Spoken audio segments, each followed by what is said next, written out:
मित्रांनो, तुम्हाला माहिती आहे का, प्रत्येक महान सायंटिस्ट हा उदाहरणार्थ अल्बर्ट आइन्स्टाईन ते म्हणत होते, imagination is more important than knowledge.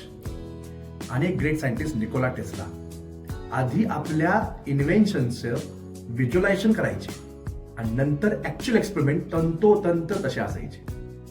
आपले great scientist doctor APJ Abdul Kalam यांनी तर इंडियाचं पूर्ण फ्युचर हे स्पेस आणि डिफेन्स मध्ये आधीच इमॅजिन केलं होतं आणि नंतर एक्झॅक्टली तेच सगळं रियालिटीमध्ये आलं. Science start with an idea, पण त्याला लाईफ देतं मॅनिफेस्टेशन.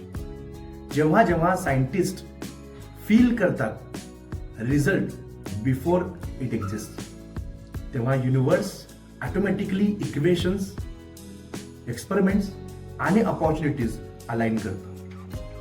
थॉट्स क्रिएट्स एनर्जी आणि ही एनर्जीच रियालिटी बनवते. सो नेक्स्ट टाइम कोणी म्हटलं की मॅनिफेस्टेशन फक्त ड्रीमसाठी असतं, remember, it has powered science itself. Now tell me, तुम्हीही तुमचं फ्युचर सायंटिस्ट सारखं मॅनिफेस्ट करणार का?